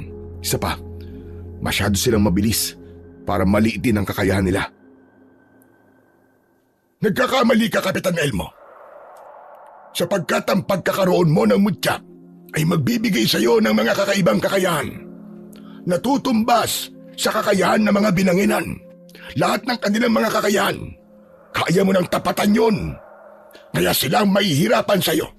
Hindi ka nila basta-basta masasaktan at mapapabagsak. May kakayahan ka na rin na magpagaling ng sugat mo. Ano po? May kakayahan akong pagalingin ang sugat ko? Paano po mangyayari yun? Pagmasdan mo. Sige, tanggalin mo ang nakatali sa braso mo. Tanggalin mo ang benda. Makikita mo na marka na lang ng tuka ng ahas ang makikita mo dyan sa balat mo. Tinanggal ko nga ang panyo at laking gulat ko nang makita kong wala na akong sugat roon at 2 itim na tuldok na lamang ang natitira. Hinaplos ko yun at wala na rin akong nararamdamang sakit. Dahil doon, nabigla rin si Max. Hala, paano po nangyari yan? Talaga palang makapangyarihan ng mutya sa braso ni Sir. Oo, Max. Matatanggal lamang ang mutya sa braso ni Kapitan Elmo kapag ang punyal na mismo ang gagamitin niyang pangtanggal sa nakabaon na pangil ng kobra. Bakit patatanggalin ang mutya kung may taglay naman po itong kapangyarihan? Kung ako yan, hahayaan ko na po ang mutya sa braso ko. Hindi rin maaari, Max, sapagkat ang katawan mismo ang kusang tatanggi sa kapangyarihang taglay ng mutya. Kapag sumapit ang edad niya sa 60, kailangan talaga niyang tanggalin yan gamit ang punyal. Para po palang bakuna. May expiration date din. Bakit kaya ako ang pinili ng kobrang yun? Sapagkat nakita niya ang dedikasyon mong lumaban sa mga aswang na binanginan. Kahit wala kang sapat na kakayahan at sandata para labanan sila, ipinakita mong karapat-dapat ka para sa mutya. Kahit hindi sa akin nangyari ang bagay niyan, nagpapasalamat pa rin ako sa kobrang tumuklaw sa'yo. Bakit naman po? Dahil sa'yo ibinigay ang kanyang mutya. Maaaring sa mga oras na ito, patay na rin ang kobra na yon. Ho? Bakit naman po mamamatay yung kobra? Hindi naman po siya sinaktan ni Kapitan eh. Namamatay kasi yung nangangalaga sa mutya kapag naipasa na nila ito sa bagong tagapangalaga. Kaya naman, Kapitan Elmo, huwag mong sayangin ang buhay ng kobrang yon. Dahil gusto niya na magkaroon ng katahimikan ng gubat na yon. Ang gubat na tiraan ng mga kauri niyang hayop. Huwag po kayong mag-alala. Hindi masasayang ang buhay ng Cobra sa pagkakataong binigay niya sa akin. Salamat sa Diyos. Dininig niya ang kahilingan namin na magkaroon ng isang taong tatayo para palayain kami mula sa kamay ng mga masasamang nilalang na yon. Pati na rin sa malupit na commander ng lugar na ito. Gagawin po namin ang lahat para matupad ang kahilingan ninyo. Makakaasa po kayo, Lolo Pilo. Nagagawin namin ang lahat para matapos na ang paghihirap nyo. Aasahan ko yan, Lieutenant Max at Kapitan Elmo. Mag-iingat kayo. O sige, kailangan ko nang umalis. Hindi maaaring malaman ni Commander Aguila na tinutulungan ko kayo. Marami siyang mata sa paligid at anumang oras. Baka makarating sa kanya ang tungkol sa inyo. Mag-iingat po kayo, Lolo Pilo. Nang iwan kami ni Lolo Pilo, ay nagkatinginan kami ni Max. Pinagmasdan naming mabuti ang mga sandatang nasa kamay namin. Nang hawakan ko yon ng maigpit, lumitaw ang isang kakaibang liwanag na parabang ilaw ng gasera. Ako lang ang nakakakita sa liwanag nito. Max, ito na ang pagkakataon natin para ipagpatuloy ang misyon. Kasama mo ko sa labang ito, sir. Makakaasa ka. Habang naghihintay kami sa pagsapit ng gabi, sinimulan namin ang pagsasanay sa paggamit ng aming mga sandata. Nagtunggali rin kami upang sukatin ang aming lakas gamit ang mga sandatang nasa kamay namin. Mabilis naming natutunan ang iba't ibang taktika sa pakikipaglaban ayon sa kakayahan ng aming armas. Nagulat naman si Max dahil napansin niya ang pagbabago sa kilos ko. Ama nga si Lolo Pilo. Luminaw ang paningin ko kahit madilim ang paligid na para bang may sarili akong ilaw. Ang pandinig ko lumakas din at ultimo yabag ng hayop mula sa malayo ay naririnig ko. Ganon din ang pang-amoy ko at nalalaman ko kung may hayop na umaaligid sa akin. Talagang kakaibang naging epekto ng mutya sa katawan nyo, sir. Nahirapan nga po ako sa inyo kanina na talunin kayo eh. Bago umalis si Lolo Pilo, sinabi niya sa akin na malalaman ko rin daw kapag nasa paligid natin ang mga binanginan dahil iinit daw ang mutyang nakabaon sa braso ko. Wala na po palang makakapigil sa atin. Oras na para umatake sa kanila. Pagsapit ng tamang oras, binaybay namin ang daan pabalik sa lugar kung saan namin iniwan ang mga kasama namin. Nagulat kami sa aming nadatnan. Kapitan, nawawala po ang katawan ng mga kasama natin ah. Sino kaya ang kumuha sa bangkay nila? Malakas ang kutob kong kinuha sila ng mga rebelde. Hinala ko, malapit lang dito ang kuta ni Commander Aguila. Maya-maya pa, ay bigla kong naramdaman ang pag-iinit ng braso ko. Max, sumanda ka. May mga binanginan sa paligid. Sir, ito na po yun. Pagkakataon na po natin para masubukan ang mga sandata natin. Tama ka, pero mag-iingat ka pa rin ha. Agad na inihanda ni Max ang kanyang pana at itinutok yon sa unahan ng kanyang daan habang sukbit nito sa balikat ang pahabang basket na gawa sa ratan na naglalaman ng 100 piraso ng palaso. Ako naman ay mahigpit kong hinawakan ang punyal at maingat na humakbang pasulong. Ilang sandali pa, nakarinig kami ng huni ng kabayo ilang metro ang layo mula sa amin. Pagkatapos ay lumiwanag ang paligid dahil sa apoy na nanggagaling sa katawan ng mga binanginan. Max, maging alisto ka. Pinaliligiran nila tayo. Dahil doon, kung saan-saan itinutok ni Max ang kanyang sandata. Sa kanan at kaliwa, basta may kaluskos, doon siya nakaharap. Hindi nga nagtagal, may lumukso sa unahan ng aming daan. Nariyan na sila. Nakangisi na akala mo'y mga halimaw na gutom. Tumutulo rin na malapot nilang laway. Akala nila, matatakot tayo sa kanila. Hoy, mga binanginan! Ngayon kayo lumaban. Ngayon nyo kami atakihin. Magbabayad kayo sa ginawa nyo sa mga tauhan ko. Umatungal sila ng malakas, sabay taas ng unahan ng kanilang mga paa. Pagpatak nun sa lupa, Agad silang bumuo ng bolang apoy gamit ang kanilang kamay. Sir, ibabato nila sa atin ang bolang apoy! Umilag tayo! Mabilis ang ginawa naming pag-iwas, sabay sugod sa kanilang kinaroroonan. Nauna ang palaso ni Max na bumaon sa isang binanginan. Nanghina ito pero umatake pa rin kay Max. Ako naman, mabilis ang takbo papasugod sa isa pang binanginan. Lumukso ako ng mataas para itarak ang punyal sa likod nito. Umatungal ang binanginan dahil sa labis na sakit. Kasunod ng pagkawala ng apoy na bumabalot sa katawan nito. Napaluhod dito sa lupa at nalusaw ang katawan hanggang sa maging abo. Nakita yon ng isa pang binanginan. Natakot ito kaya kumaripas ito ng takbo papalayo sa akin. Ngunit naging mabilis din ang takbo ko at sinabayan ko siya. Lumukso ako para sumakay sa likod niya. Sa una, naramdaman ko ang init. Ngunit saglit lang yon dahil naglaho ang apoy sa katawan nito. Sabay tarak ko ng punyal sa batok ng binanginan. Namnamin niyo ngayon ang sakit ng paghihiganti ko!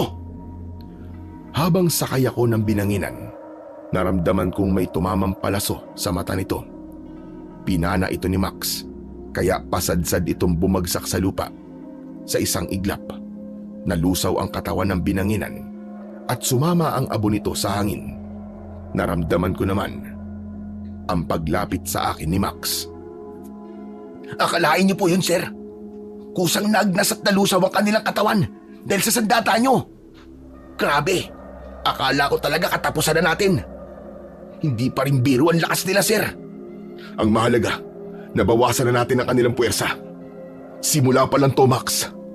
Dahil kailangan pa nating hanapin ang kuta ni Commander Aguila. Sandali yan, sir.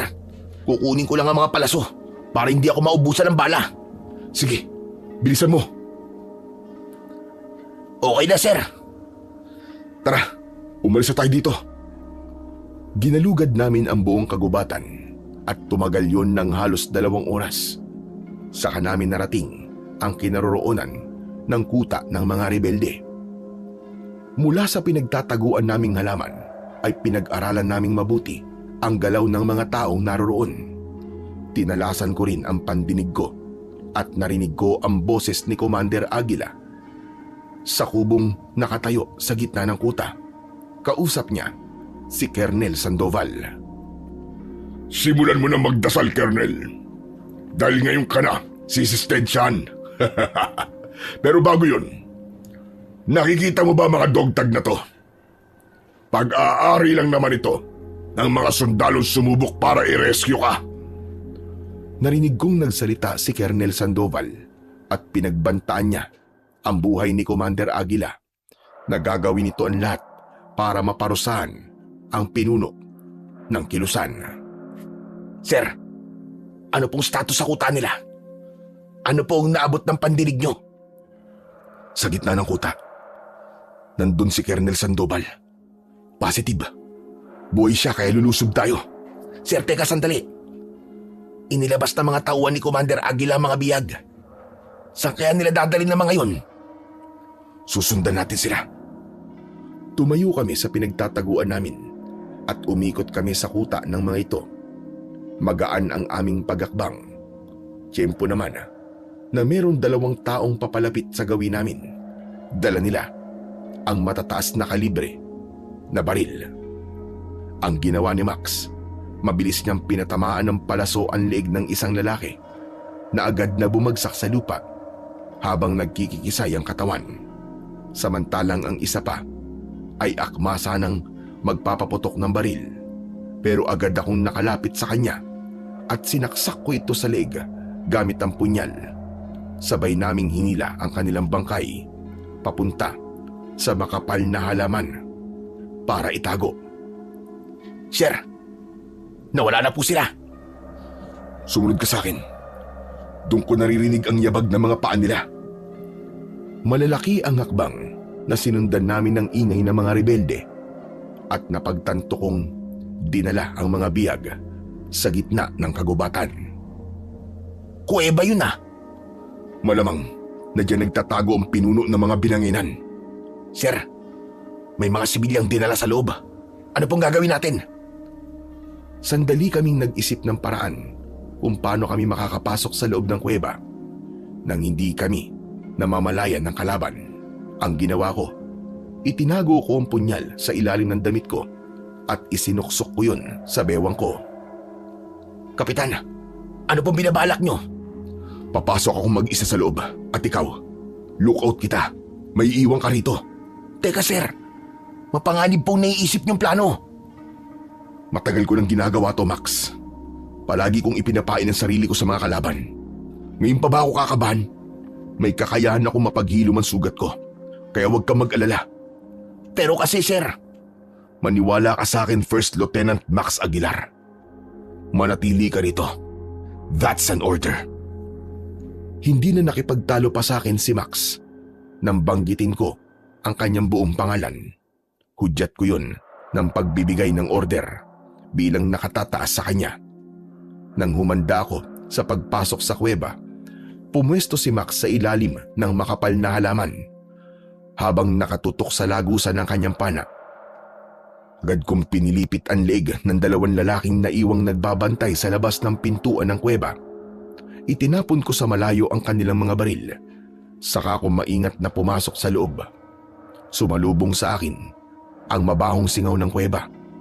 Mula sa kinaroroonan ko, umieko ang boses ni Colonel Sandoval habang pinahihirapan ito.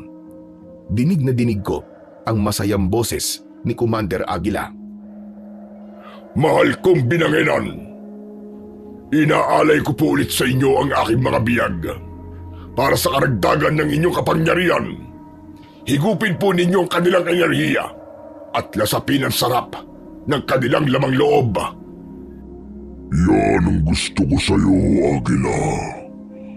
Palagi mo akong binubusog sa sariwang dugo at laman ng tao. Kaya lang, naiinis ako sa iyo. Dahil hindi mo napipigilan ang madalas na pagbisita sa akin ng mga sundalo.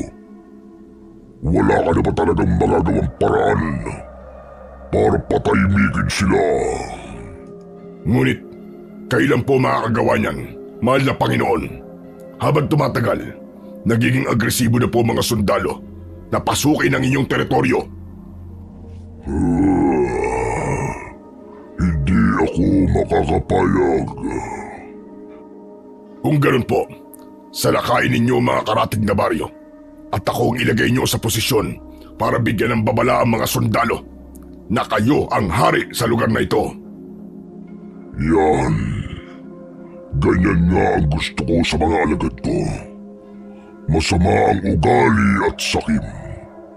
Panatilihin mo ang ganyang ugali at hindi magtatagal. Ikaw na ang magiging hari sa lupang ito at ako naman ang magiging Panginoon ninyong lahat. Hindi na ako nakatiis at nagpakita ko sa kanilang lahat. Nagulat sila sa paglitaw ko dahil nakikita nila ang liwanag mula sa braso ko. Makikinig pa sana ako sa inyo eh. Kaya lang, naaalibadbaran na ako sa mga pinag-uusapan ninyo. Anong ibig sabihin ito, Aguila? Sino ang taong yan? Panginoon, hindi ko napansin na may natira pala sa mga sundalong pinatay ninyo. Sabihin mo, palpak ka, Commander Aguila. Masyadong mahina ang puwersa ng mga taong nagbabantay sa labas. Kaya napatay ko sila nang walang kahirap-hirap. Hayop ka, Aguila. Inutil ka talaga. Hinayaan mo makapasok yan dito. Talagang inutil siya.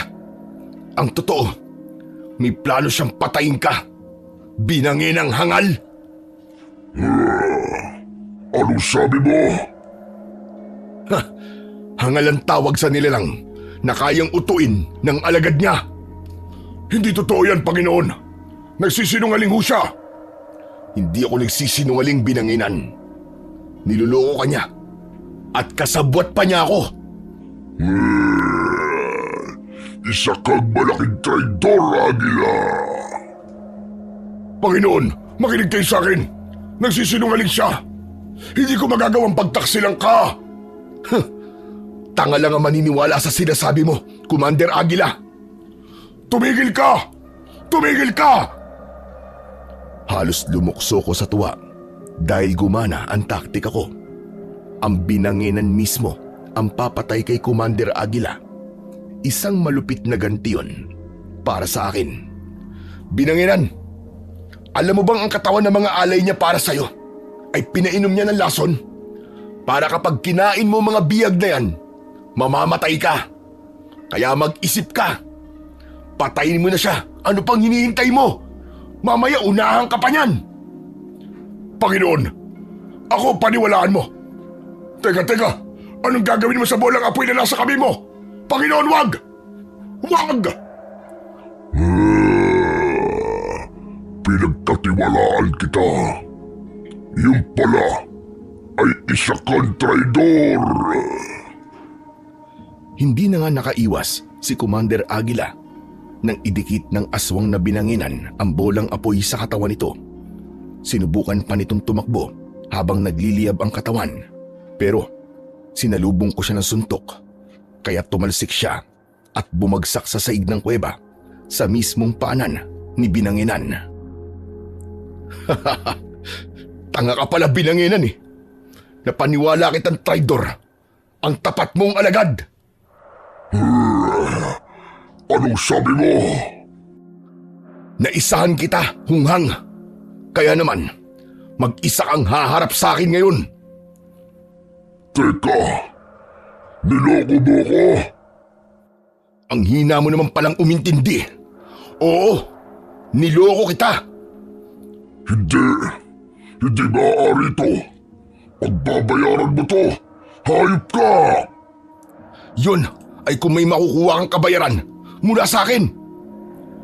Mabilis kong hinugot ang punyal ko mula sa bewang, saka sumugod sa kinaroroonan ng mga nabigla niyang mga alagad.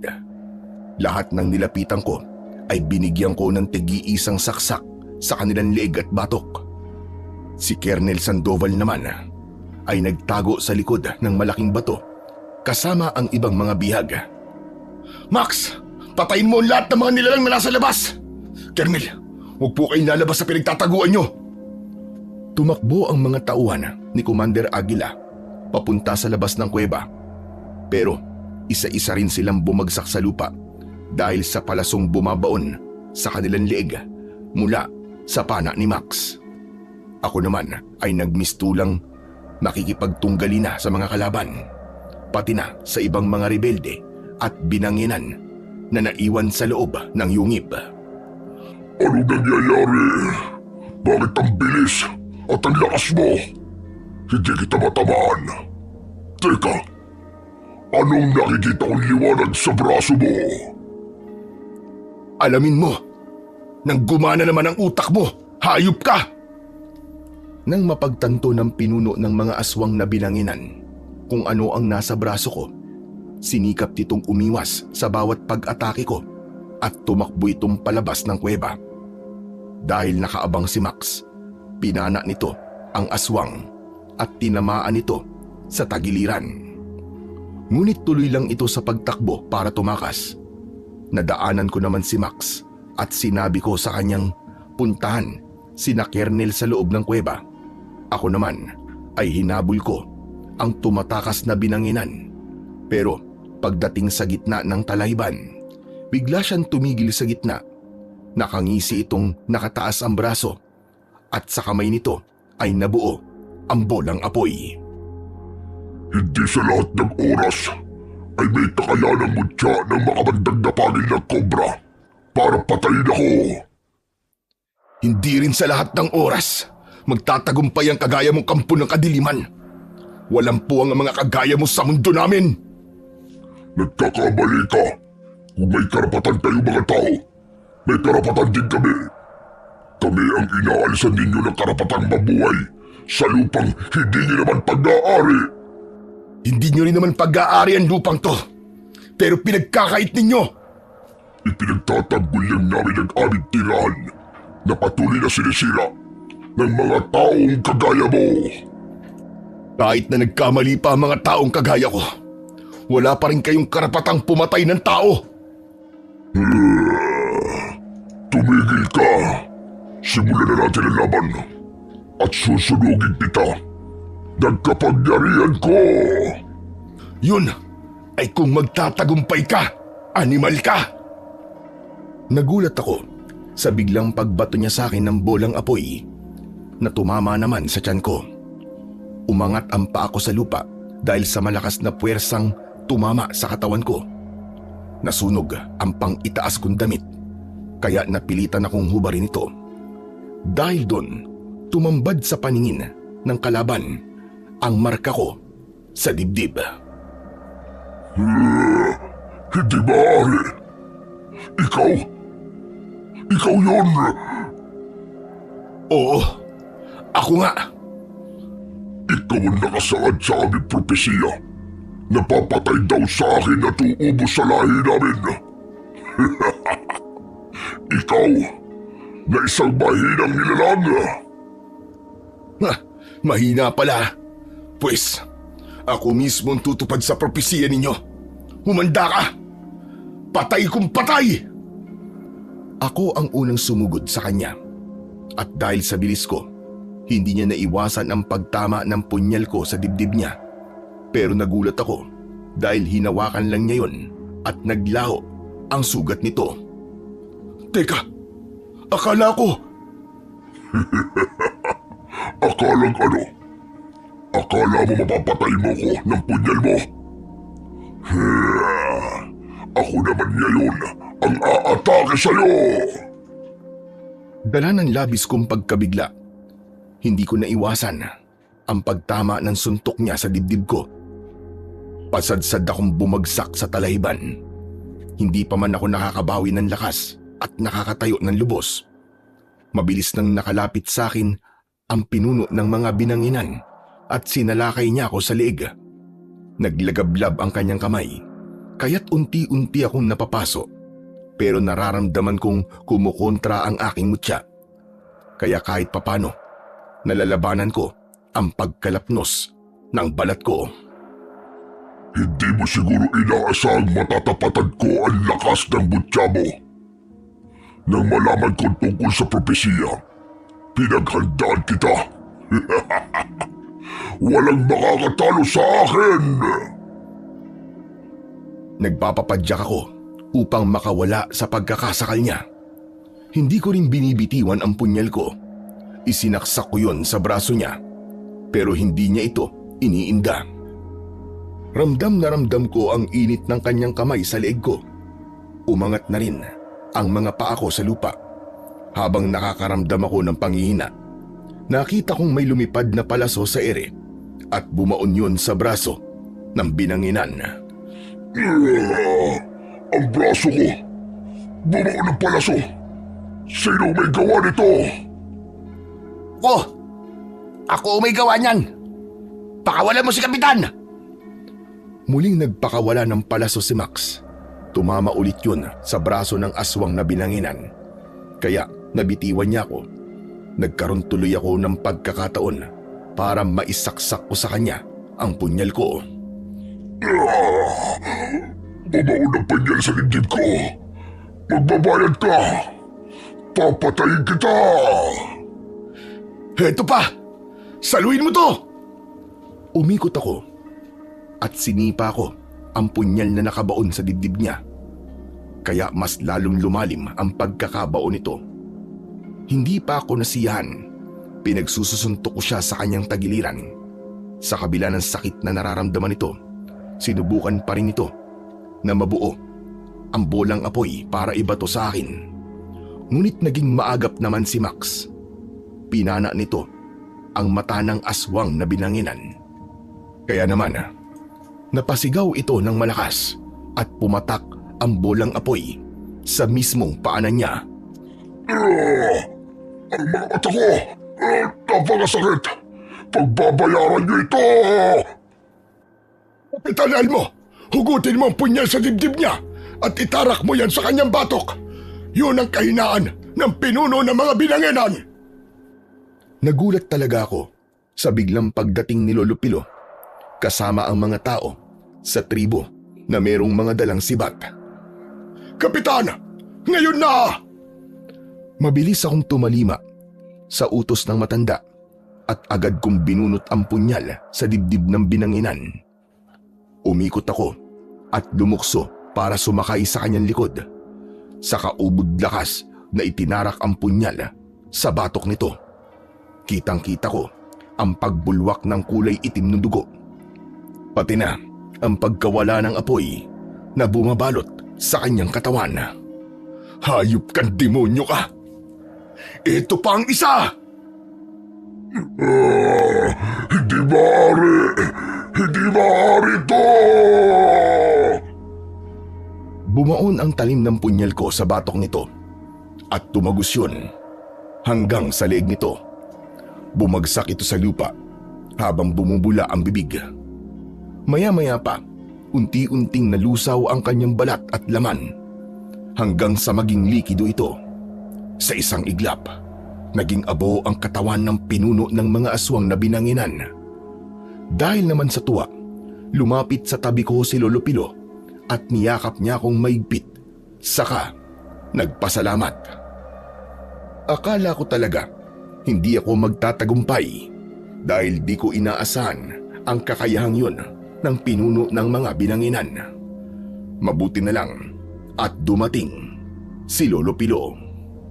Samantala, napalaya namin ang lahat ng mga biyag pati ang mga tao sa tribo. Nakuha ko rin ang dogtag ng mga kasama ko at masaya kaming nakabalik sa kampo. Bilang pagbibigay ng karangalan sa aming kabayanihan, ay itinaas ang aming ranggo. Si Max, ang kapitan, at naging major naman ako. Si Lolo Pilo naman ay tahimik ng pinamumunuan ang kanyang tribo at bumalik sa dating katahimikan, ang bayan ng Aragon. Binabati kita, Major Elmo Garcia, sa matagumpay mong pagkakaligtas sa mga biyag. Teka, ano nga pala ang balak mo ngayon? Magbabakasyon muna ako, sir. Gusto ko munang makasama ng matagal-tagal ang mga magulang ko. Sa kasalukuyan po, ay retired na ako sa pagiging scout ranger. Ang mutya naman ng makamandag na pangil ng kobra ay matagal ko nang tinanggal sa braso ko dahil hindi ko na kinakaya ang sakit nun sa tuwing malamig at mainit ang panahon. Mabuti na lang at bago namatay noon si Lolo Pilo ay tinulungan niya akong matanggal ang mutya. Ginawa niya itong kwintas at nakasabit na lamang ito sa leeg ko. Hanggang ngayon, naaalala ko pa rin ang karanasan kong yun sa kamay ng mga aswang na binanginan.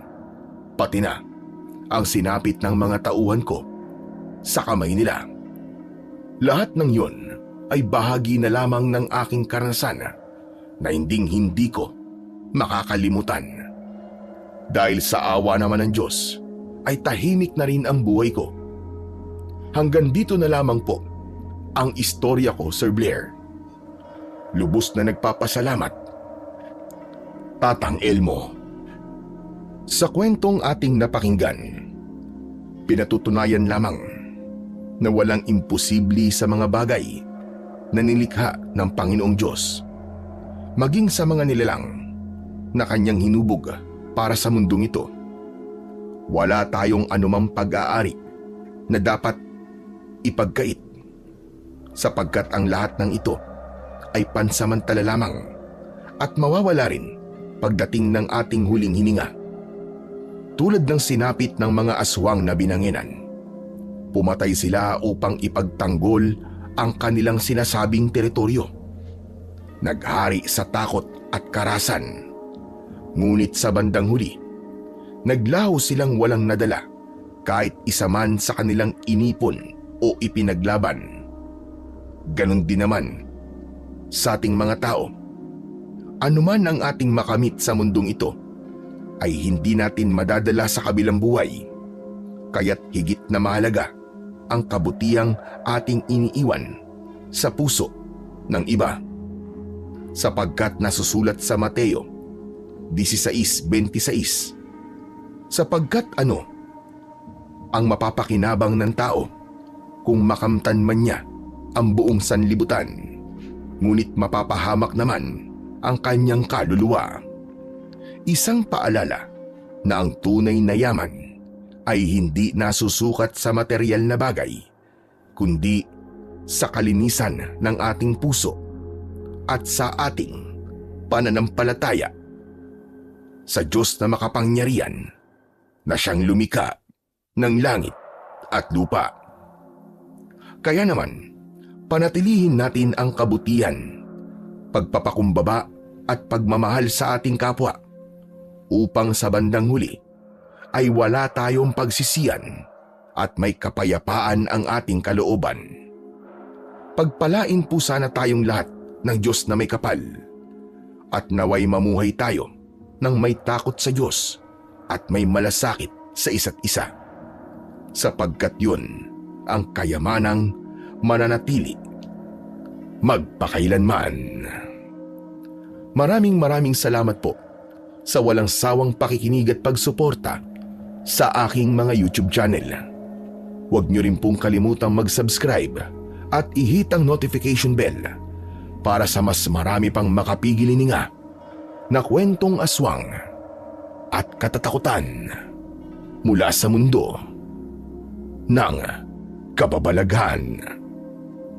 Hanggang sa muli po, pagpalain sana kayong lahat ng ating dakilang Diyos na siyang pinakamakapangyarihan sa lahat.